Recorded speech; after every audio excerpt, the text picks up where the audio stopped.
بسم اللہ الرحمن الرحیم۔ السلام علیکم پیارے دوستو، حکیم لقمان کی حکیمانہ اقوال قرآن کریم میں نقل کیے گئے تاکہ قیامت تک آنے والے انسان ان سے فائدہ اٹھا کر اپنی زندگی خوب سے خوب تر بنا سکیں۔ دوستو، حکیم لقمان کا نام تو ہم بچپن سے سنتے چلے آ رہے ہیں، کیونکہ اللہ تعالیٰ نے ان کے نام سے قرآن کریم میں ایک سورت نازل فرمائی جس کی قیامت تک تلاوت ہوتی رہے گی انشاءاللہ۔ پیار دوستو، اس سورت کی تلاوت کے باوجود بھی بہت کم لوگ اس بات سے واقف ہیں کہ حضرت حکیم لقمان کون تھے۔ یاد رہے کہ اللہ تعالیٰ نے ان کے نسب، خاندان اور زمانے کے بارے میں تو اپنے کلام میں کوئی ذکر نہیں کیا، لیکن ان کے حکیمانہ اقوال کا ذکر فرمایا۔ البتہ قدیم تاریخ اس بات کی گواہی دیتی ہے کہ اس نام کا ایک شخص سرزمین عرب پر موجود تھا۔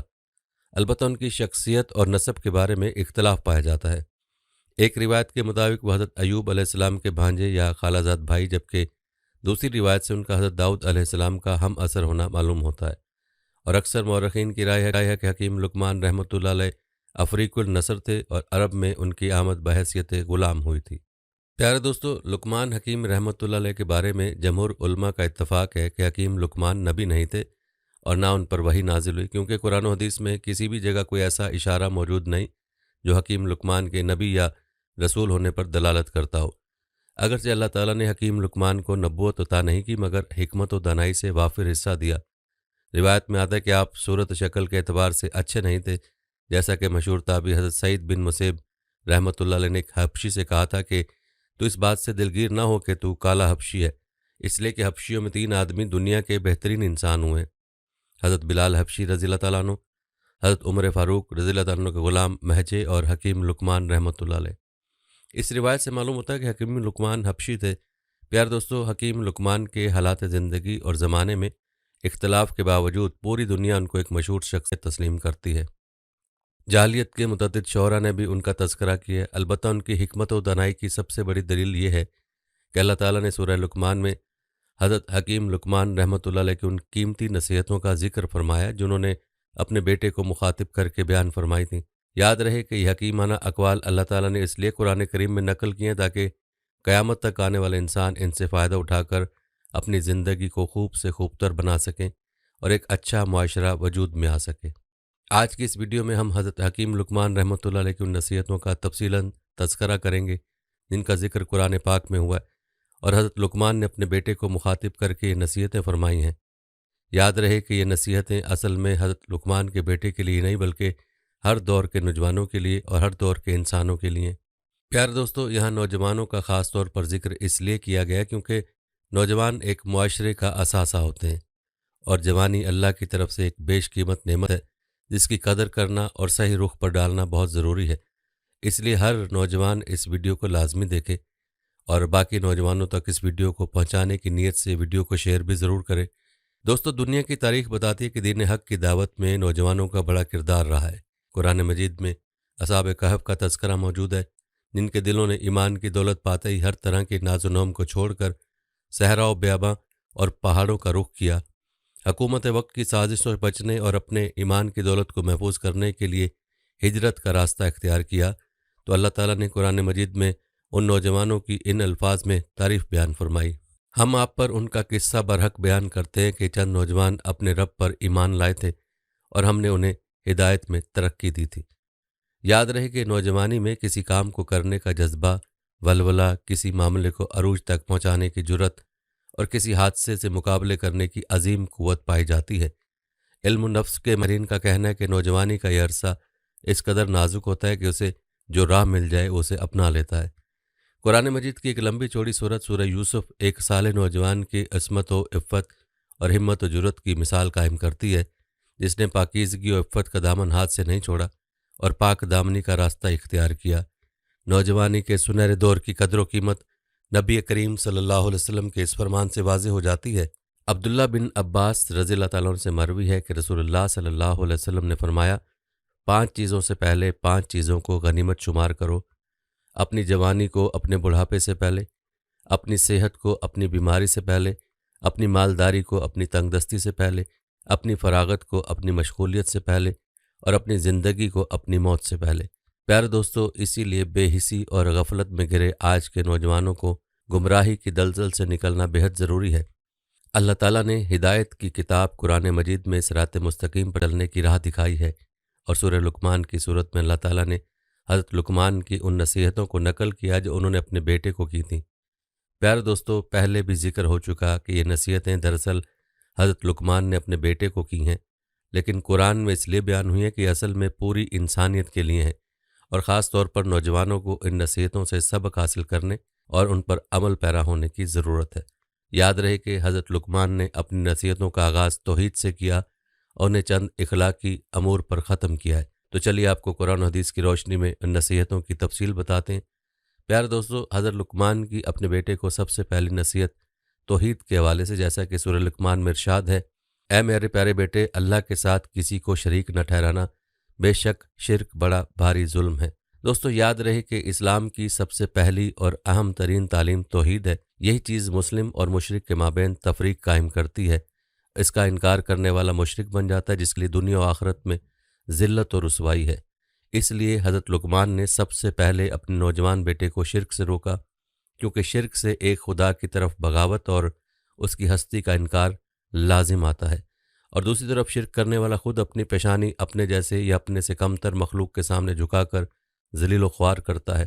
کسی نے کیا خوب کہا ہے کہ توحید سب سے بڑا علم ہے۔ تم جس قدر تحقیق اور جستجو کرو گے، تم کو یہی معلوم ہوگا کہ یہی علم کا سرا بھی ہے اور علم کی آخری حد بھی۔ طبیعیات، کیمیا، ریاضیات، حیاتیات، حیوانات اور انسانیت، غرض کائنات کی حقیقتوں کا کھوج لگانے والے جتنے بھی علوم ہیں، ان میں سے خواہ کوئی علم لے لو، اس کی تحقیق میں تم جس قدر آگے بڑھتے جاؤ گے، لا الہ الا اللہ کی صداقت تم پر زیادہ کھلتی جائے گی اور اس پر تمہارا یقین بڑھتا جائے گا۔ لیکن افسوس سے کہنا پڑتا ہے کہ امت مسلمہ کے نوجوان اللہ کی حقیقت اور اس کی گہرائی سے واقف ہی نہیں۔ اس لیے آج بیشتر نوجوان پیروں فقیروں کی در کی ٹھوکریں کھاتے ہیں، روحانی بابا اور ماہر نجوم کی پیروی کرتے ہیں، جادو منتر، عملیات اور ایسے دیگر ہتھ کنڈوں کے ذریعے اپنے مسائل کے حل کے لیے کوشاں رہتے ہیں، مگر وہ اس کے باوجود فلاح حاصل نہیں کر رہے، کیونکہ اس کا سبب اللہ کی ذات و صفات اور یکتائی پر ان کے ایمان کی کمزوری ہے۔ قرآن کریم میں اللہ تعالیٰ نے اس کمزوری کا بیان اس طرح ارشاد فرمایا ہے سورہ یاسین میں، اور انہوں نے اللہ کے سوا اور معبود بنا لی کہ شاید ان سے اس کو مدد پہنچے، مگر ان کی مدد کی طاقت ہرگز نہیں رکھتے اور ان کی فوج ہو کر ظاہر کیے جائیں گے۔ پیارے دوستو، آج اس بات کی اشد ضرورت ہے کہ مسلمان نوجوان عقیدہ توحید کو اپنے اندر راسخ اور جذب کر لیں اور قدم قدم پر اللہ کی نصرت و حمایت کے طلبگار بن کر اس کا عملی ثبوت دیں اور خود کو ہر قسم کے شرک سے دور رکھیں۔ مادہ پرستی کے اس دور میں شرک کی مختلف صورتیں ہیں جو ہمارے معاشرے میں موجود ہیں، اور خطرے کی بات یہ ہے کہ ان کو شرک سمجھا ہی نہیں جاتا۔ فرمان باری تعالیٰ ہے سورہ بقرہ میں، اے لوگو، اپنے پروردگار کی عبادت کرو جس نے تمہیں اور تم سے پہلے لوگوں کو پیدا کیا تاکہ تم پرہیزگار بن جاؤ، جس نے تمہارے لیے زمین کو بچھونا اور آسمان کو چھت بنایا اور آسمان سے پانی برسا کر تمہارے کھانوں کے لیے پھلوں کو نکالا، پس تم اللہ کے لیے شریک نہ بناؤ اور تم جانتے ہو۔ پیارے دوستو، جدید دور کے نوجوان طبقے میں اس بنیادی امر اور حقیقت کو واضح کرنا بے حد ضروری ہے کہ مشکل کشا اور حاجت روا صرف اللہ تعالیٰ کی ذات اقدس ہے۔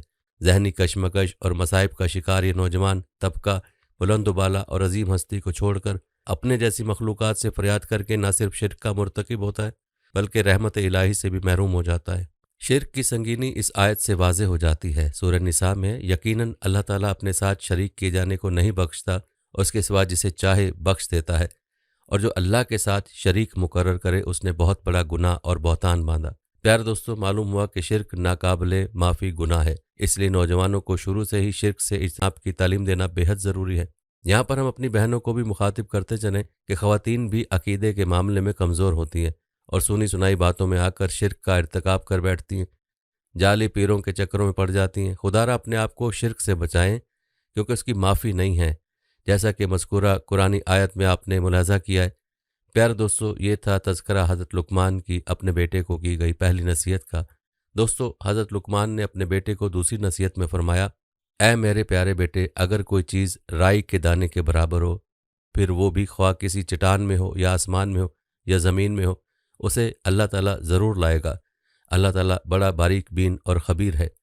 اس نصیحت میں حضرت لقمان نے اپنے بیٹے کو اللہ تعالیٰ کی صفات کا ادراک کروایا کہ اللہ کی ذات باریک بین اور خبیر ہے، اور اس سے کوئی چیز چھپی ہوئی نہیں ہے اور نہ ہی چھپ سکتی ہے۔ اس نصیحت میں یہ سبق ہے کہ امت مسلمہ کے ہر نوجوان اور ہر فرد کے علم میں ہو کہ اللہ تعالیٰ ان کے ہر عمل سے واقف ہے۔ یہ دراصل اللہ تعالیٰ کی ہر جگہ موجودگی کا ادراک ہے کہ کوئی بھی انسان کسی بھی حال میں اچھا یا برا عمل کرے وہ اللہ تعالیٰ کے علم سے پوشیدہ نہیں رہ سکتا۔ دل میں پیدا ہونے والے خیالات، نگاہوں کی حرکت، اعمال، حقائق، حال اور مستقبل، تمام چیزوں کا علم صرف اللہ تعالیٰ کے پاس ہے۔ مخلوق الہی اپنے ارد گرد چند چیزوں کے احوال سے ہی باخبر ہو سکتی ہے، مگر خدائے بزرگ و برتر کے اختیارات کی وسعت اور بڑائی روئے زمین کی تمام مخلوق اور کائنات کے ذرے ذرے پر محیط ہے، حتیٰ کہ پتھر میں پایا جانے والا کیڑا بھی اس کے علم سے اوجھل نہیں۔ جیسا کہ ایک اور مقام پر فرمایا، اللہ تعالیٰ سے ایک ذرے کے برابر کی چیز بھی پوشیدہ نہیں، نہ آسمانوں میں نہ زمین میں، بلکہ اس سے بھی چھوٹی اور بڑی ہر چیز کھلی کتاب میں موجود ہے۔ سورہ سبا میں ہے۔ یاد رہے کہ انسان کی زندگی ایک ایسی فائل کی طرح جس میں انسانی زندگی کے مرحلہ وار امور کا ریکارڈ محفوظ ہے۔ کوئی بھی عمل خواہ اچھا ہو یا برا وہ لکھا جا رہا ہے۔ یوں ایک دن اللہ کی عدالت میں فائل کھل جائے گی اور ہر طرح کے عمل کا حساب ہوگا۔ آج کے دور میں نوجوانوں کی سرگرمیاں، دین سے دوری، تخلیق انسان کے مقصد سے لاپرواہی اور کمیونسٹ اور ملحد معاشروں کی اندھی تقلید کی وجہ سے اسلامی عقائد اور تعلیمات کے برعکس ہیں۔ آج کا نوجوان دراصل اخروی انجام سے لاپرواہی برت رہا ہے، اسی لیے وہ اللہ اور رسول اللہ صلی اللہ علیہ وسلم کی نافرمانی میں مبتلا ہے، اور اس کی بنیادی وجہ یہ ہے کہ دل میں اللہ کا خوف نہیں رہا، اللہ کے موجود ہونے کا احساس نہیں رہا۔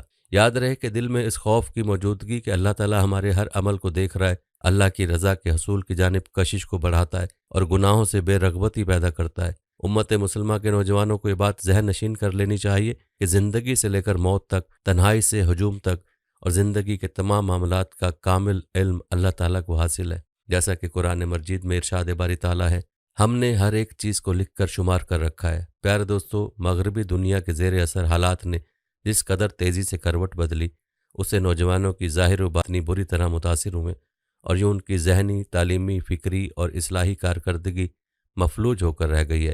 اب یہ وقت مثبت رجحانات کی تعمیر اور مفید رویوں کی تشکیل کا ہے تاکہ امت مسلمہ کے نوجوان عمل خیر کے راستے کی طرف گامزن ہوں۔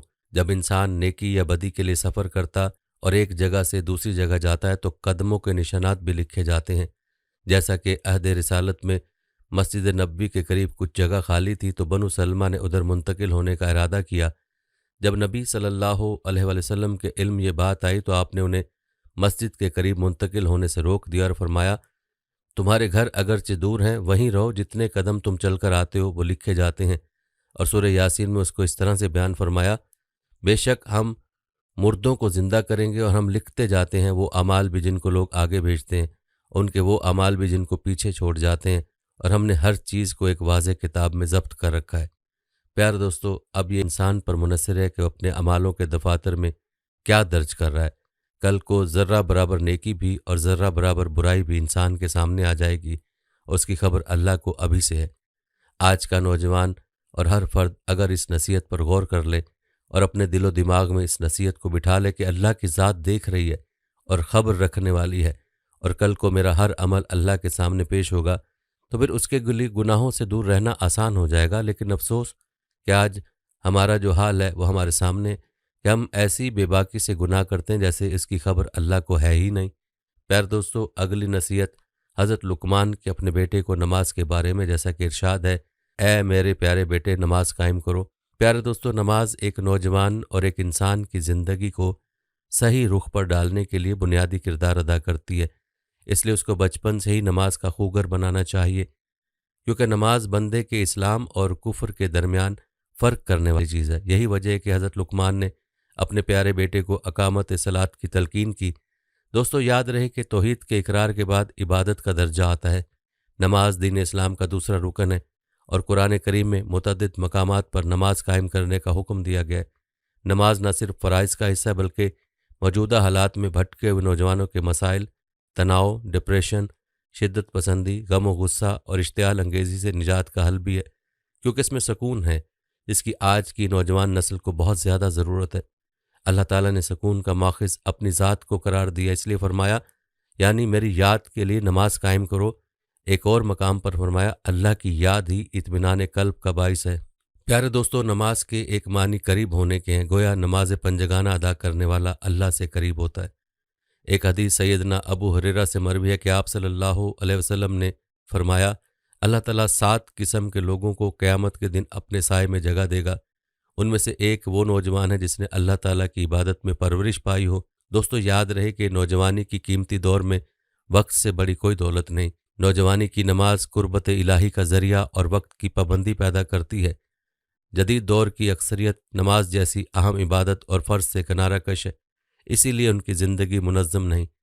ارشاد باری تعالیٰ ہے، اے ایمان والو صبر اور نماز کے ذریعے مدد طلب کرو۔ لیکن موجودہ معاشرے میں صبر کا تصور ہی ختم ہو رہا ہے، قوت برداشت ختم ہوتی جا رہی ہے اور نوجوان نماز کو چھوڑ کر دنیا کی بھاگ دوڑ میں مصروف ہیں، حالانکہ اللہ فرما رہا ہے کہ صبر اور نماز کے ساتھ میری مدد طلب کرو۔ دوستو یاد رہے کہ نوجوانوں میں شدت جذبات کی وجہ سے زیادہ جلد برائیوں میں مبتلا ہونے کا اندیشہ ہوتا ہے، اور اس کا حل بھی نماز ہے، کیونکہ نماز نوجوان مسلمان کو غیر اخلاقی سرگرمیوں اور بے راہ روی سے باز رکھتی ہے، جیسا کہ قرآن میں اللہ کا فرمان ہے، نماز قائم کرو کیونکہ یہ بے حیائی اور برے کام سے روکتی ہے۔ پیارے دوستو، موجودہ دور فتنوں کا دور ہے، جس میں ایک طرف اسلام مخالف سازشوں کا ڈٹ کر مقابلہ کرنا ہے اور دوسری طرف نفاذ شریعت کو عمل میں لانا ہے۔ امت مسلمہ کے نوجوان اپنے پختہ ارادوں سے اس عزم میں کامیابی حاصل کر سکتے ہیں اگر وہ حقیقی رہنما اور راہبر اللہ تعالیٰ کو مان لیں اور اس کی عبادت بجا لائیں۔ یاد رہے کہ دنیا اور آخرت دونوں کی کامیابیاں اللہ تعالیٰ نے نماز میں رکھی ہیں۔ نماز میں انسان اور مسلمان کے تمام مسائل کا حل ہے۔ نماز انسان کو اللہ کے ساتھ جوڑتی ہے اور غافل ہونے سے بچاتی ہے۔ دن میں 5 نمازوں کا مقصد یہی ہے کہ انسان کا تعلق اور رابطہ اپنے رب کے ساتھ جڑا رہے اور وہ اپنے رب کو بھلا کر زندگی نہ بسر کرے، بلکہ وہ اپنے اللہ کو یاد رکھے تاکہ وہ بھی اللہ کی یاد میں رہے۔ لیکن افسوس کہ آج کا مسلمان اور آج کا نوجوان غافل ہو چکا ہے۔ اذان ہوتی ہے اور پرواہ نہیں ہوتی۔ خدا را اپنے حال پر رحم کریں اور نماز کی پابندی کریں، نماز سے اپنے مسائل اللہ کی ذات سے حل کروائیں۔ پیارے دوستو یاد رہے کہ نماز کی اہمیت اسلام میں ایسی ہے جیسے بدن میں سر کی ہوتی ہے۔ اب خود ہی سوچ لیں کہ سر ہی نہ رہا تو باقی بدن کا کیا حال ہوگا۔ اب خود ہی سوچ لیں کہ نماز نہ پڑھ کر ہم اپنے دین کے ساتھ کیا کر رہے ہیں۔ دوستو حضرت لقمان کے نصائح میں اگلی نصیحت یہ ہے، اور بھلائی کا حکم دیتے رہو اور برائی سے روکتے رہو، یعنی اپنے بیٹے کو امر بالمعروف اور نہی عن المنکر کے فریضے کو سر انجام دینے کی نصیحت فرمائی۔ یاد رہے کہ بھلائی کا حکم دینا اور برائی سے روکنا اہل عزیمت کا کام ہے۔ وہی معاشرے ترقی کی منازل طے کرتے ہیں جن میں برائی اور بھلائی میں تفریق قائم رہے۔ پیارے دوستو، امر بالمعروف اور نہی عن المنکر کا فریضہ جہاں معاشرتی اصلاح کرتا ہے، وہاں انسان میں خود بھی بیداری کا احساس اجاگر رکھتا ہے، مگر آج کے مسلمان اور خاص طور پر نوجوان طبقے نے اس حکم کو پس پش ڈال دیا ہے، بلکہ مغربی ذہنیت کے زیر اثر اس امر کو داخل در مقولات سمجھ لیا گیا ہے۔ اس کی آڑ میں نوجوان اپنے اوپر لاگو فرائض سے بھی دستبردار ہو رہے ہیں، جبکہ نبی کریم صلی اللہ علیہ وسلم کا فرمان مبارک بالکل واضح ہے، جب تم کوئی برائی دیکھو تو اسے اپنے ہاتھ سے روک دو، اگر ایسا نہ کر سکو تو زبان سے روک دو، اور اگر یہ بھی نہ کر سکو تو دل میں برا جان لو، اور یہ ایمان کا کم تر درجہ ہے۔ پیارے دوستو، جدید دنیا پر بے چینی اور اضطراب کے جو بادل چھائے ہوئے ہیں اور جس طرح برائیوں کے کشاکش سے نوجوان مغلوب ہیں، اس کا نتیجہ یہ نکلا ہے کہ جس دنیا میں ہم رہ رہے ہیں وہ کسی مقصد اور معنویت سے یکسر محروم ہو گئی ہے۔ یاد رہے کہ اسلام دیگر تمام مذاہب پر اسی وجہ سے فوقیت رکھتا ہے کہ وہ تمام لوگوں سے منصفانہ سلوک کرتا ہے۔ ظلم کے خلاف آواز اٹھانا، برائی کو دیکھتے اسے روکنا، اور جو نصب العین مسلمان بھول چکے ہیں انہیں اس نصب العین پر قائم رکھنا، یہی ہمارے مذہب کی تعلیم ہے۔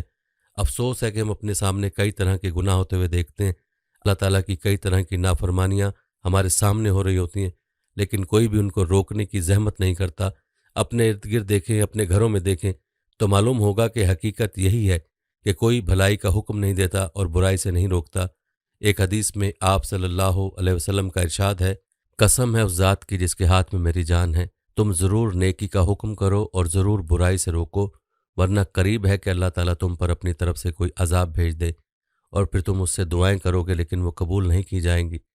دوستو یاد رہے کہ اللہ تعالیٰ غفور الرحیم ہے، مگر معاملات چاہے انفرادی ہوں یا اجتماعی، بدی اور استبداد کے آگے ڈٹ جانا ہی باہمت اور پرعزم نوجوانوں کی نشانی ہے۔ لیکن افسوس کہ ہمارا معاشرہ امر بالمعروف اور نہی عن المنکر جیسے اہم فریضے کو بھول چکا ہے، اور اسی وجہ سے ہماری نسلیں دین سے دور ہو رہی ہیں۔ آج جو سب سے بڑا خطرہ ہے وہ یہ ہے کہ آج کا نوجوان گناہ کو گناہ ہی نہیں سمجھتا، کیونکہ اس کو یہ بتایا ہی نہیں جاتا کہ کام گناہ کا ہے۔ گھروں میں ایسے بہت سے کام ہو رہے ہیں جو گناہ میں شامل ہیں، لیکن ان کاموں سے کوئی منع نہیں کرتا، جس کی وجہ سے ان کاموں کو گناہ ہی نہیں سمجھا جاتا۔ یہ سخت خطرے کی بات ہے، کیونکہ انسان توبہ تو اس گناہ سے کرے گا جس کو گناہ سمجھے گا۔ ایک کام کو وہ گناہ ہی نہیں سمجھتا تو اس سے توبہ کیسے کرے گا؟ البتہ اس نصیحت کی بھی بڑی اہمیت ہے جس کو جھٹلایا نہیں جا سکتا۔ پیارے دوستو، یاد رہے کہ ایک انسان کو دین و دنیا کے امور کی انجام دہی کے وقت مصیبتوں اور پریشانیوں سے دوچار ہونا پڑتا ہے۔ اس لیے اقامت صلاۃ اور عمل بالمعروف اور نہی عن المنکر کے فوراً بعد حضرت لقمان اپنے نوجوان بیٹے کو صبر کی تلقین کرتے ہیں، جیسا کہ ارشاد ہے، اور جو مصیبت تم پر آ جائے صبر کرنا، بے شک یہ عزیمت کے کاموں میں سے ہے۔ دوستو، یاد رہے کہ صبر مومن کا ہتھیار ہے۔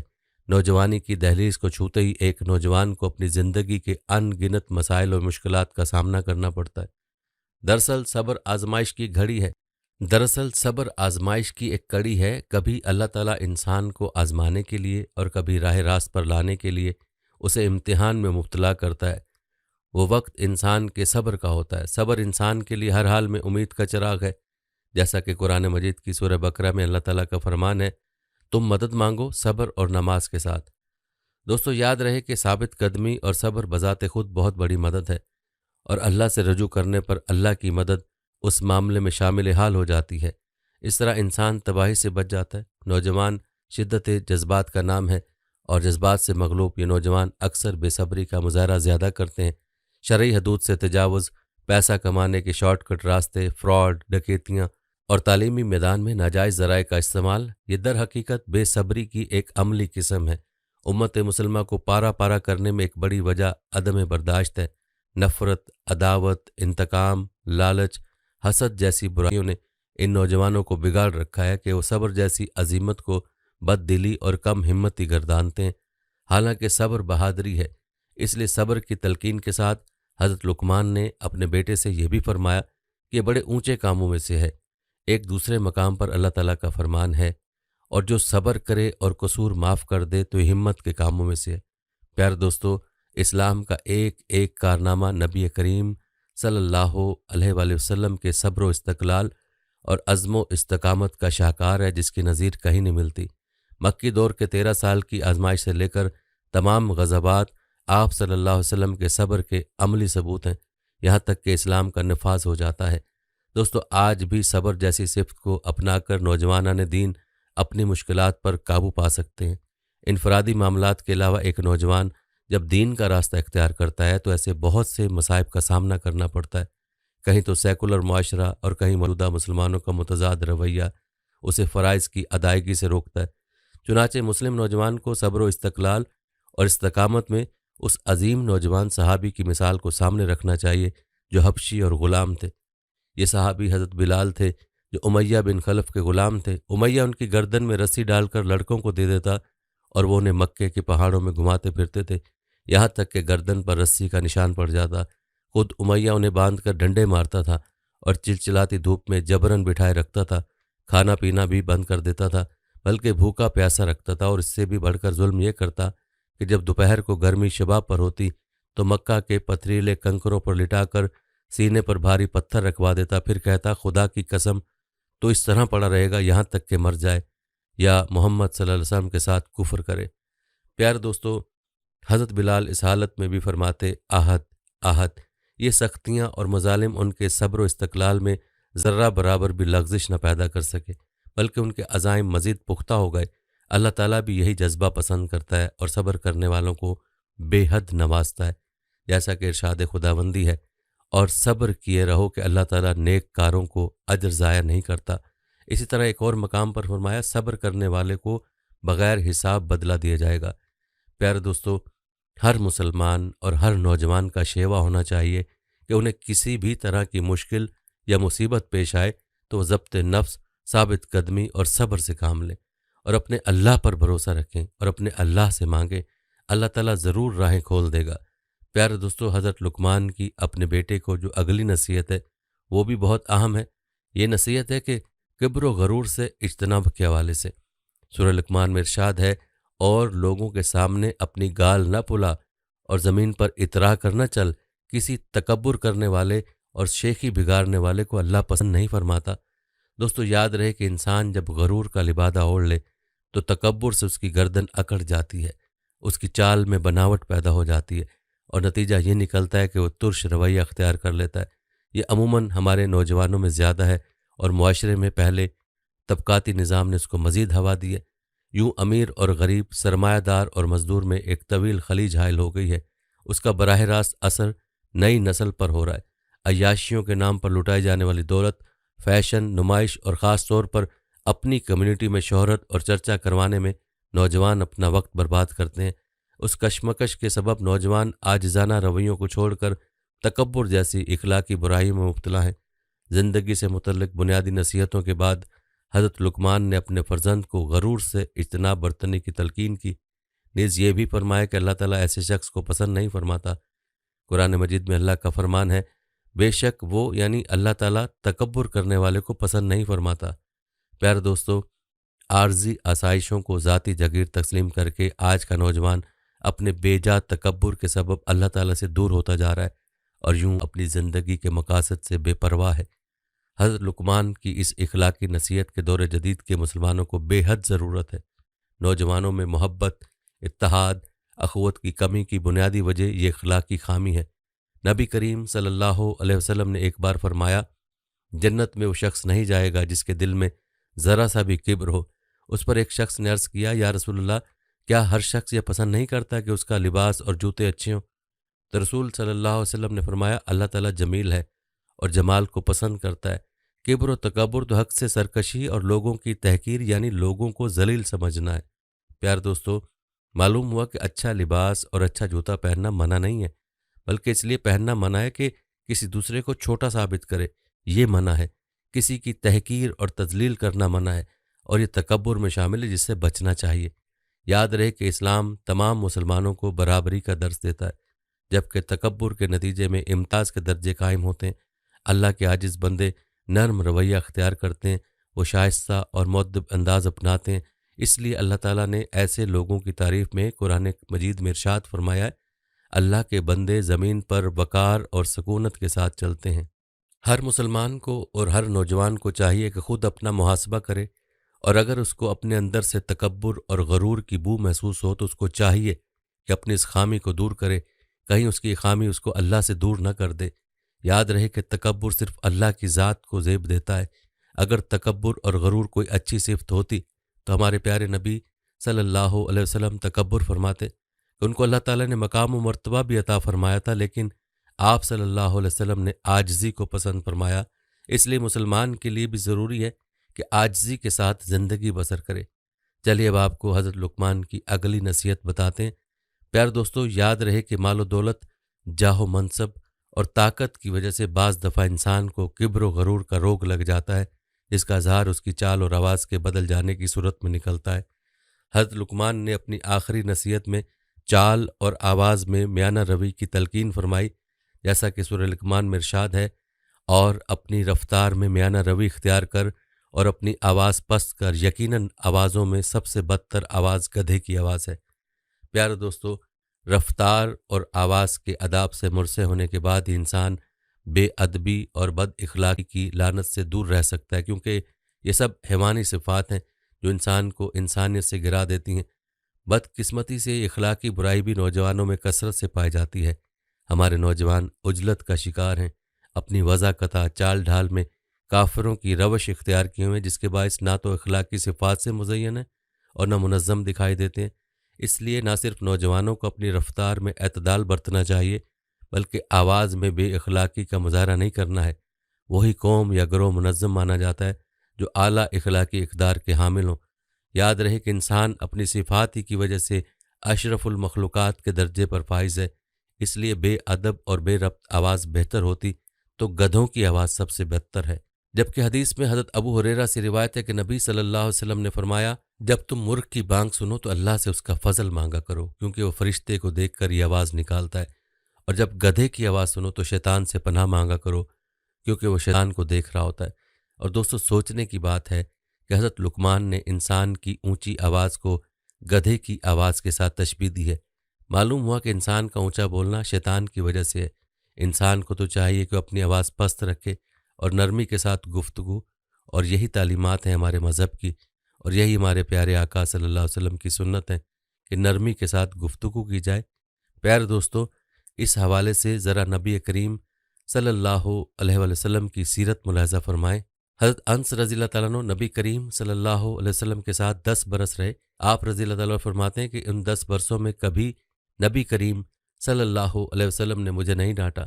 ایک واقعہ حضرت انس رضی اللہ تعالیٰ عنہ بیان فرماتے ہیں کہ ایک بار نبی کریم صلی اللہ علیہ وسلم نے مجھے کسی کام سے بھیجا، میں بچوں کے ساتھ کھیل کود میں لگ گیا، اس کے باوجود بھی نبی کریم محمد صلی اللہ علیہ وسلم نے مجھے نہیں ڈانٹا۔ اب ہم اپنے بارے میں خود سوچ لیں کہ ہمارا طرز عمل اپنی اولاد کے ساتھ کیا ہے، اور معاشرے میں ہمارا طرز عمل کیا ہے۔ دوستو، ہر مسلمان اور ہر نوجوان کو چاہیے کہ اپنی گفتگو میں اور اپنے چال میں میانہ روی سے کام لے۔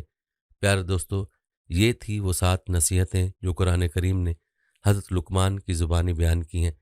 اس گفتگو کا خلاصہ یہ ہے کہ نوجوانوں کے لیے پہلی تاکید توحید ہے، اللہ تعالیٰ پر ایمان لانے کے بعد دوسری اہم چیز اللہ تعالیٰ کو غالب و قادر اور باخبر تسلیم کرنا ہے، نیز اس پر توکل کرنا ہر مسلمان کے لیے ضروری ہے۔ عقائد کے بعد نوجوانوں میں عبادات کے شعور اجاگر کرنے اور بالخصوص حقوق اللہ ادا کرنے کے لیے نماز کی تلقین کی گئی ہے۔ توحید، اللہ تعالیٰ کی بڑائی سے واقف ہونے اور عبادات کی ادائیگی کے بعد ایک نوجوان کو معاشرے کی اصلاح کی طرف توجہ دینی چاہیے، جس کے لیے امر بالمعروف اور نہی عن المنکر بہت اہم ہے۔ اس فریضہ کی ادائیگی میں پیش آنے والی مشکلات پر صبر کا حکم ہے۔ مسلمانوں میں اخوت، محبت اور اخلاقی اقدار کو پروان چڑھانے کے لیے تکبر، آواز و رفتار میں بھیڈنگا پن سے دور رہنے کی اور ہر حال میں سادگی، میانہ روی اور عاجزی اختیار کرنے کی تلقین کی گئی ہے۔ دوستو، یہ ہیں وہ 7 اصول جن پر عمل کر کے آج کے نوجوان اور آج کے مسلمان اپنی الجھی ہوئی زندگی کو آسان بنا سکتے ہیں، قبل اس کے کہ رب العالمین کے سامنے جواب دہ ہونے کا وقت آ جائے۔ اللہ کے رسول صلی اللہ علیہ وسلم نے فرمایا، کسی بھی شخص کے قدم روز قیامت آگے نہ اٹھ سکیں گے یہاں تک کہ اس سے پوچھا جائے اس کی عمر کے بارے میں کہاں صرف کی، اس کے علم کے بارے میں کہ اس پر کتنا عمل کیا، اس کے مال کے بارے میں کہ کہاں سے کمایا اور کس میں خرچ کیا، اس کے جسم کے بارے میں کہ کہاں اس کو کھپایا۔ اب سوال یہ ہے کہ آیا آج کا انسان اپنی زندگی گزارتے ہوئے اس بارے میں کبھی سوچتا ہے کہ اس نے اللہ کے سامنے جانا ہے اور اللہ کو جواب دینا ہے؟ تو اس سوال کا جواب نفی ہی میں سامنے آئے گا، کیونکہ آج کے انسان کی اور نوجوان کی زندگی غفلت میں بسر ہو رہی ہے۔ دنیا کو سامنے رکھ کر زندگی گزاری جا رہی ہے اور آخرت کی کسی کو فکر نہیں۔ خدا را غفلت کا لبادہ اتاریں اور فکر آخرت کریں۔ قرآن و حدیث میں زندگی بسر کرنے کے جو اصول اللہ اور اس کے رسول صلی اللہ علیہ وسلم نے بتلائے ہیں، ان اصولوں پر اپنی زندگی بسر کریں تاکہ دنیا کے ساتھ ساتھ آخرت کی کامیابی بھی حاصل ہو سکے۔ پیارے دوستو، حضرت حکیم لقمان اپنے بیٹے کو نصیحت کرنے میں والدین کے لیے بھی ایک بڑا سبق ہے۔ وہ یہ کہ والدین کا حق بنتا ہے کہ وہ اپنی اولاد کی تربیت کو اچھے انداز سے کرے اور اپنی اولاد کو اچھائی اور برائی کے بارے میں بتائے، ان کو شریعت کی بنیادی تعلیمات سے آگاہ کرے۔ جس طرح لقمان حکیم نے اپنے بیٹے کو نصیحتیں فرمائیں، اسی طرح تمام والدین کا بھی حق بنتا ہے کہ اپنی اولاد کو نصیحت کرے۔ یاد رہے کہ اولاد کو اللہ رب العزت نے دنیاوی زندگی میں رونق بیان کیا ہے۔ یہ رونق اسی وقت ہے جب والدین کی جانب سے اپنی ذمہ داری کو پورا کرتے ہوئے بچوں کی صحیح نشو و نما، دینی و اخلاقی تربیت کی جائے اور بچپن ہی سے انہیں زیور تعلیم سے آراستہ کیا جائے۔ پیارے دوستو، یہی وجہ ہے کہ فلاح انسانیت کے مذہب اسلام میں جہاں والدین کے حقوق کو بیان کیا گیا اور اولاد کو والدین کی فرما برداری کی ترغیب دی گئی ہے، وہاں والدین کو اولاد کی بہترین تربیت کا بھی حکم دیا گیا ہے۔ اس لیے ضروری ہے کہ ماں باپ دونوں کو، خواہ وہ بیٹے ہوں یا بیٹیاں، بلا تفریق محبت کرتے ہوئے ان کے حقوق ادا کریں، بلکہ ہر معاملے کی طرح اولاد کی پرورش اور تربیت کے معاملے میں بھی قرآن مجید فرقان حمید کی روشن تعلیمات اور احادیث نبوی صلی اللہ علیہ وسلم سے رہنمائی حاصل کرنا چاہیے۔ اولاد کی تربیت کے بارے میں حدیث نبوی صلی اللہ علیہ وسلم ہے کہ کسی باپ کی طرف سے اس کے بیٹے کے لیے سب سے بہتر تحفہ یہ ہے کہ اس کی اچھی تربیت کرے۔ دوستو، معلوم ہوا کہ اولاد کی اچھی تربیت کرنا والدین کی ذمہ داری ہے اور یہی لقمان حکیم کی نصیحتوں کا ماخذ ہے۔ پیارے دوستو، مذکورہ 7 نکات کے علاوہ مسلمانوں کو اپنی شخصیت نکھارنے کے لیے درج ذیل عوامل کا خیال رکھنا بھی ضروری ہے۔ یہ شریعت مطہرہ کی دیگر تعلیمات سے بھی معلوم ہوتے ہیں۔ یہاں پر تمام مسلمانوں اور خاص طور پر نوجوانوں کے لیے چند مزید تجاویز پیش کرتے ہیں۔ یہ تجاویز ملاحظہ فرمائیں۔ نوجوانوں کو چاہیے کہ وہ مقصد حیات کو پہچانیں اور اپنی زندگی کو بے مقصد اور غفلت کی نظر نہ کریں۔ ہر حال میں اللہ کی مدد پر یقین رکھیں اور وسوسے و مایوسی سے بچیں۔ روزانہ اپنے ضمیر کی عدالت میں اپنا احتساب کریں۔ خاص طور رات کو بستر پر لیٹیں تو تھوڑی دیر کے لیے اپنا محاسبہ کر لیا کریں کہ پورا دن میں کیا کیا کیا۔ زندگی کے ہر معاملے میں انصاف کریں۔ وقت، محنت، تعلیم، فرائض، عبادات، معاملات، غرض ہر حق جو مسلمانوں پر لاگو ہوتا ہے اس میں انصاف کریں۔ تاریخ اسلام میں جو بڑے لوگ گزرے ہیں انہیں اپنا آئیڈیل بنائیں۔ نبی کریم صلی اللہ علیہ وسلم کی ذات اقدس سب سے بڑی آئیڈیل ہے اور دیگر سلف صالحین کی زندگی کو اپنا نمونہ بنائیں۔ آج کے دور میں جو خرافات چل پڑی ہیں اور میڈیا کے نام پر ہمارے اوپر ہندوانہ اور مغربی موویز اور ڈراموں کی بوچھاڑ ہے، ان سے بچیں۔ آج کے نوجوان سے آئیڈیل کو پوچھیں تو کسی فلمی اداکار کا نام لے گا، کسی ہالی ووڈ کے اداکار کا نام لے گا۔ خدا را اپنا قبلہ درست کریں۔ ہمارے لیے ہمارے نبی صلی اللہ علیہ وسلم کی زندگی نمونہ ہے اور وہی ہمارے آئیڈیل ہیں۔ پیارے دوستو، اپنے ارد گرد کی دنیا، اس میں پائے جانے والے اسرار و رموز، حقائق پر غور و فکر کریں تاکہ اللہ کی قدرت کاملہ آپ پر آشکار ہو۔ اور تفکر و تدبر کی دعوت اللہ تعالیٰ بار بار قرآن پاک میں دے رہا ہے۔ اپنا عمل اپنے قول کے مطابق کریں۔ قول اور فعل میں تضاد نہیں ہونا چاہیے۔ جھوٹ سے بچیں، ہمیشہ سچ بولیں۔ اس کے علاوہ تبلیغ کریں، پڑھائی نہ چھوڑیں بلکہ تبلیغ دین کے لیے علمی فکری صلاحیتیں بڑھانا اہم مقاصد میں سے۔ آپ کے پاس علم ہوگا تو ہی آپ تبلیغ کر سکیں گے۔ اس کے ساتھ اپنا اسلوب بیان بہتر کریں۔ نیز آپ کی تبلیغ میں دلائل، ثبوت اور پختگی ہونی چاہیے۔ فرصت کے اوقات میں اپنے گھروں میں مجالس کا اہتمام کریں جس میں اقربا دوستوں سے حالات حاضرہ کے موضوعات کو زیر بحث لائیں۔ شہرت حاصل کرنے اور امیر بننے کی منصوبہ بندی نہ کریں بلکہ اچھے انسان اور اچھے مسلمان بنیں۔ کامیاب آپ خود ہو جائیں گے۔ پیارے دوستو، آپ کے جو بھی مسائل ہوں، خواہ تعلیمی، نظریاتی، معاشرتی، اقتصادی یا سیاسی، انہیں دین اسلام کی روشنی میں حل کرنے کی کوشش کریں۔ پیارے دوستو، موجودہ دور میڈیا کا دور ہے۔ اس کے ذریعے دین کی دعوت اور نشر و اشاعت پر توجہ دیں اور لغویات سے اجتناب برت کر وقت اور نفس کی حفاظت کریں۔ آزادی کے نام پر بے حیائی سے بچیں۔ نہ دین اسلام میں ایسی آزادی کی گنجائش ہے اور نہ ایسی بے حیائی کو انسانی ضمیر قبول کرتا ہے۔ ہاں، جو لوگ بے ضمیر ہو جاتے ہیں وہ اس بے حیائی کے راستے پر چلتے ہیں۔ ہمیشہ پاک دامنی اور حیا کا راستہ اختیار کریں۔ پیارے دوستو، یاد رہے کہ امت مسلمہ ایک وحدت ہے۔ اسے جھنڈوں، فرقوں، ذات، لسانیت، ثقافت، حد بندیوں میں تقسیم نہ سمجھیں بلکہ آپس میں محبت کریں، نیک عمل کریں اور دوسروں کو بھی اس کی ترغیب دیں، کیونکہ ایک حدیث سیدنا ابو ہریرہ سے مروی ہے کہ رسول اللہ صلی اللہ علیہ وسلم نے فرمایا، جو لوگوں کو راہ ہدایت کی طرف بلاتا ہے اس کے لیے اتنا ثواب ہے جتنا اس پر عمل کرنے والے کو ملتا ہے، اور اس سے ان کے اجر و ثواب میں کمی نہیں ہوتی۔ پیارے دوستو، آج کی حضرت لقمان حکیم کی نصیحتوں کو، جو قرآنی نصیحت ہیں، زیادہ سے زیادہ لوگوں تک پہنچانے کی نیت سے ویڈیو کو زیادہ سے زیادہ شیئر کریں۔ کسی ایک انسان کی بھی زندگی بدل گئی تو آپ کی نجات کے لیے کافی ہوگا انشاءاللہ۔ پیارے دوستو، یہاں تک تو نصیحتوں کا سلسلہ تھا جو سورہ لقمان میں حضرت لقمان حکیم کے حوالے سے بیان ہوئی ہیں۔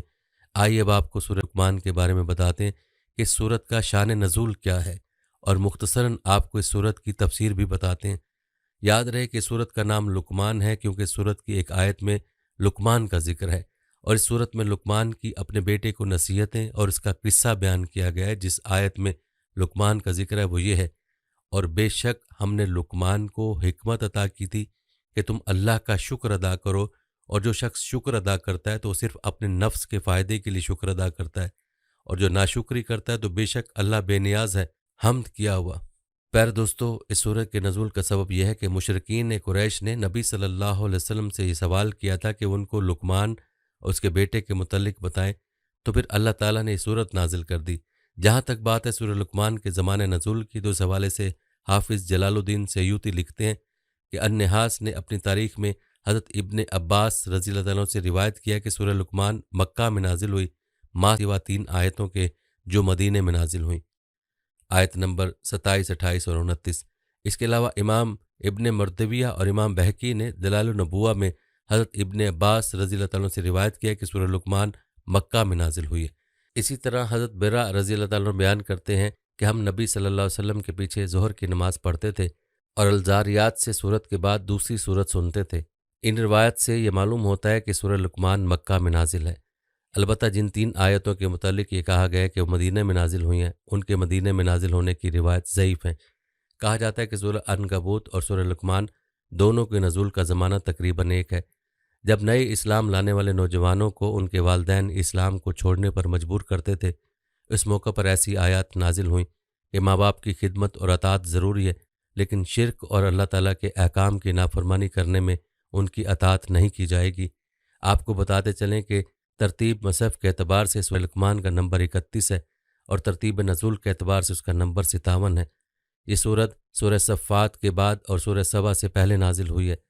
یاد رہے کہ سورت کو سیدنا محمد صلی اللہ علیہ وسلم کے دائمی معجزے سے شروع کیا گیا ہے اور وہ قرآن مجید ہے جو اللہ تعالیٰ کی ہدایت کا دستور ہے، اور یہ بیان فرمایا کہ قرآن مجید کے متعلق لوگوں کے مختلف گروہ ہو گئے۔ مومنین نے قرآن مجید کی تصدیق کی اور وہ جنت کے مستحق قرار پائے، اور کفار نے قرآن مجید کے ساتھ استہزاء کیا، اس کا انکار کیا اور اپنی جہالت اور تکبر سے گمراہی کا راستہ اختیار کیا اور دائمی دردناک عذاب کے مستحق ہو گئے۔ پھر اللہ تعالیٰ نے اپنی توحید اور قدرت پر دلائل قائم کیے۔ اس کے بعد لقمان حکیم کا قصہ بیان فرمایا کہ اس نے اپنے بیٹے کو کیا نصیحتیں کی تھیں، اور اس سے مقصود لوگوں کو ہدایت دینا تھی کہ وہ شرک کو چھوڑ دیں، ماں باپ کے ساتھ نیکی کریں اور ہر قسم کے صغیر اور کبیرہ گناہ سے بچیں، اور نماز قائم کریں اور نیکی کا حکم دیں اور برائی سے منع کریں، تواضع اور انکسار کو اختیار کریں اور تکبر نہ کریں، زمین پر نرمی اور آہستگی سے چلیں اور اپنی آوازیں پست رکھیں۔ ان نصیحتوں کی تفصیل آپ ملاحظہ کر چکے ہیں۔ اس کے بعد ان مشرکین کی مذمت کی جو شرک پر اصرار کرتے تھے اور توحید کے دلائل کا مشاہدہ کرنے کے باوجود اللہ تعالیٰ کو واحد نہیں مانتے تھے اور اپنے آباء و اجداد کی تقلید پر جمے ہوئے تھے اور اللہ تعالیٰ کی غیر متناہی نعمتوں کی ناشکری کرتے تھے، اور ان کو یہ خبر دی کہ نجات کا طریقہ صرف یہ ہے کہ اللہ تعالیٰ کے سامنے سر اطاعت کو جھکا دیا جائے اور نیک اعمال انجام دیے جائیں، اور مشرکین کے عقائد کا تضاد بیان فرمایا کہ وہ اقرار کرتے ہیں کہ تمام چیزوں کا پیدا کرنے والا صرف اللہ بزرگ و برتر ہے، اس کے باوجود وہ اللہ تعالیٰ کی عبادت میں دوسروں کو شریک کرتے ہیں، حالانکہ اللہ تعالیٰ تمام آسمانوں اور زمینوں کا مالک ہے اور سب اس کے مملوک اور غلام ہیں۔ اس کا علم ہر چیز کو محیط ہے، اور تمام انسانوں کو پیدا کرنا اس کے لیے صرف ایک انسان کو پیدا کرنے کے مانند ہے۔ وہی قادر مطلق ہے اور کوئی چیز اس کو عاجز کرنے والی نہیں ہے۔ اور ان مشرکین کا حال یہ ہے کہ سختی اور مصیبت میں وہ اسی کے آگے گڑ گڑاتے ہیں اور سختی دور ہونے کے بعد اس کو یکسر بھول جاتے ہیں۔ پھر اللہ تعالیٰ نے اپنی قدرت اور توحید پر مزید دلائل قائم کیے کہ وہ رات اور دن کو ایک دوسرے کے بعد وارد کرتا ہے، اس نے سورج اور چاند کو مسخر کیا ہے اور سمندروں میں کشتیوں کو رواں دواں رکھا ہے اور سورج کو تقوی کے حکم پر ختم کیا ہے اور قیامت کے عذاب سے ڈرایا گیا، اور یہ بتایا ہے کہ غیوب ہمسا کا ذات علم اللہ تعالیٰ کے ساتھ مختص ہے، اس کا علم تمام کائنات کو محیط ہے اور وہ ہر چیز کی خبر رکھنے والا ہے۔ پیارے دوستو، یہ تھا سورہ لقمان کا مختصر تعارف اور خلاصہ۔ اس سورت کی مکمل تفسیر چونکہ کافی لمبی ہے، اس لیے مکمل تفسیر آج کی ویڈیو میں شامل نہیں کی جا رہی، البتہ یہاں پر سورہ لقمان کی سورہ روم کے ساتھ مناسبت کا تذکرہ کرتے ہیں، اس کا سمجھنا آپ کے لیے اہم ہے، لہذا ویڈیو کو سکپ مت کیجیے گا۔ دوستو، سورہ روم کی آخری آیتوں میں سے یہ آیت ہے، ہم نے اس قرآن میں لوگوں کے لیے ہر قسم کی مثال بیان کی ہے، اور سورہ لقمان کی ابتدائی آیتیں یہ ہیں، الف لام میم، یہ کتاب حکیم کی آیتیں ہیں، یہ کتاب نیکی کرنے والوں کے لیے ہدایت اور رحمت ہے۔ اس طرح سورہ روم کا آخر اور سورہ لقمان کا اول دونوں قرآن مجید کی صفات کے بیان میں ہے۔ اسی طرح ان دونوں صورتوں میں فرمایا کہ مشرکین مکہ نبی صلی اللہ علیہ وسلم کے پیش کیے ہوئے دلائل اور معجزات سے اثر قبول نہیں کرتے، ان سے اعراض کرتے ہیں۔ سورہ روم میں فرمایا، اور اگر آپ ان کے پاس نیا معجزہ لے کر آئیں تو یہ کفار ضرور یہ کہہ دیں گے کہ آپ تو صرف جھوٹے اور جادو کرنے والے ہیں۔ اور سورہ لقمان میں فرمایا، اور جب اس کے اوپر ہماری آیتیں تلاوت کی جاتی ہیں تو وہ تکبر کرتا ہوا پیٹھ پھیر لیتا ہے۔ پیارے دوستو، اس کے علاوہ ان دونوں صورتوں میں اللہ تعالیٰ نے یہ بیان فرمایا کہ جب مشرکین پر کوئی مصیبت آتی ہے تو اخلاص کے ساتھ گڑ گڑا کر اللہ تعالیٰ سے دعا کرتے ہیں، اور جب ان سے مصیبت ٹل جاتی ہے تو پھر اللہ تعالیٰ کو بھول جاتے ہیں۔ سورہ روم میں فرمایا، اور جب انسان پر کوئی مصیبت آتی ہے تو اپنے رب کی طرف رجوع کر کے دعائیں کرتا ہے، اور پھر جب اللہ اس کو اپنی رحمت چکھاتا ہے تو ان میں سے ایک فریق اپنے رب کے ساتھ شرک کرنے لگتا ہے۔ اور سورہ لقمان میں فرمایا، اور جب سمندر کی موجیں ان پر سائبانوں کی طرح چھا جاتی ہیں تو اخلاص کے ساتھ اللہ کو مانتے ہوئے اسے دعا کرتے ہیں، اور پھر جب اللہ ان کو خشکی کی طرف پہنچا دیتا ہے تو ان میں سے بعض معتدل رہتے ہیں، اور ہماری آیتوں کا انکار صرف وہی لوگ کرتے ہیں جو عہد شکن اور بہت ناشکرے ہیں۔ اسی طرح ان دونوں صورتوں میں فرمایا، انسانوں کو دوبارہ پیدا کرنا اللہ تعالیٰ کے لیے بہت آسان ہے۔ سورہ روم میں فرمایا، اور وہی ہے جس نے ابتدائی مخلوق کو پیدا کیا، پھر اس کو دوبارہ پیدا فرمائے گا، اور اس پر بہت آسان ہے۔ اور سورہ لقمان میں فرمایا، تم سب کو پیدا کرنا اور تم سب کو دوبارہ زندہ کرنا اس کے نزدیک صرف ایک شخص کو زندہ کرنے کے مانند ہے۔ پیار دوستو، یاد رہے کہ قرآن پاک میں اللہ تعالیٰ نے کچھ موضوعات کا تذکرہ بار بار فرمایا، اور جس موضوع کا تذکرہ جتنا زیادہ ہوا ہے یہ اس موضوع کی اہمیت کی دلالت کرتا ہے۔ مثال کے طور پر نمازی کو لے لیں تو نماز کا ذکر اللہ تعالیٰ نے تقریباً 700 مرتبہ فرمایا ہے، اور نماز کا بار بار تذکرہ، اس کا بار بار حکم دینا اس بات کی دلیل ہے کہ نماز کی اللہ کے ہاں خاص اہمیت ہے۔ جتنا زیادہ کوئی بات اہم ہوتی ہے اتنا ہی زیادہ اس کا تذکرہ کیا جاتا ہے۔ پیارے دوستو، آخر میں آپ کو حکیم لقمان کے بارے میں ایک دلچسپ واقعہ سناتے ہیں۔ معارف مثنوی نامی کتاب میں واقعہ یوں نقل کیا گیا کہ حکیم لقمان کے ایک امیر دوست نے کہیں سے تربوز منگوائے۔ وہ حکیم لقمان کو بہت پسند کرتا تھا، اس لیے اس نے حکیم لقمان کو بلایا اور تربوز کی کاشیں کھلانا شروع کر دیں۔ حکیم لقمان بڑے مزے سے کھاتے رہے اور شکریہ ادا کرتے رہے۔ جب ایک حصہ تربوز رہ گیا تو اس امیر آدمی نے کہا کہ اب میں بھی تو کھا کر دیکھوں کہ یہ کتنا میٹھا ہے جو آپ بہت خوش ہو کر کھا رہے ہیں۔ جب اس نے تربوز کھایا تو انتہائی کڑوا تھا اور کھانا تقریباً ناممکن تھا۔ اس نے حیرت سے پوچھا کہ اے لقمان، آپ یہ کیسے کھا رہے تھے؟ انہوں نے جواب دیا، اے دوست، آپ کے ہاتھوں سے سینکڑوں اچھی چیزیں پائی ہیں جن کے شکرانے سے میری کمر جھکی ہوئی ہے۔ مجھے شرم آئی کہ وہ ہاتھ جو مجھ پہ بہت اچھی چیزیں عنایت کرتا تھا، اگر اس سے ایک دن کوئی کڑوی چیز ملی تو میں اسے انکار کر دوں۔ اے دوست، اس بات کے لطف نے کہ یہ تربوز آپ کے ہاتھوں سے آیا ہے، اس نے اس کی کڑواہٹ کو مٹھاس میں بدل دیا ہے۔ دوستو، اس بات سے یہ سبق ملتا ہے کہ اللہ نے انسان پر بے شمار نعمتیں نازل کی ہیں، چنانچہ اگر انسان کو کچھ تکلیف ملے تو فوراً ناشکرہ بن کر شکایت نہیں کرنی چاہیے، لیکن افسوس کہ بہت کم انسان ایسے ہوتے ہیں جو شکر ادا کرتے ہیں۔ خاص طور پر عورتیں ناشکری ہوتی ہیں، انہیں بھی اس واقعے سے سبق حاصل کرنا چاہیے۔ اللہ تعالیٰ کی اور احسان کرنے والوں کی ناشکری سے بچنا چاہیے۔ دوستو، یہ تھی ہماری آج کی ویڈیو۔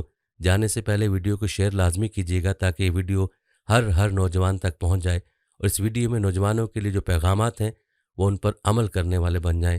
پیارے دوستو، ہم یہ امید کرتے ہیں کہ آپ کو ہماری آج کی ویڈیو ضرور پسند آئی ہوگی۔ اگر آپ کو ہماری آج کی ویڈیو پسند آئی ہے تو سب سے پہلے تو اس کو لائک کریں اور اپنی رائے کا اظہار کمنٹ سیکشن میں لازمی کریں۔ آخر میں آپ سے ایک بار پھر درخواست ہے کہ آپ ہمارے چینل کو ضرور سبسکرائب کر لیں اور ساتھ ہی لگے گھنٹی کے بٹن کو بھی کلک کریں تاکہ آپ کے پاس ہمارے آنے والی مزید ویڈیوز کا نوٹیفیکیشن بر وقت ملتا رہے۔ اللہ تعالیٰ آپ کو اپنی حفظ و امان میں رکھے، آمین۔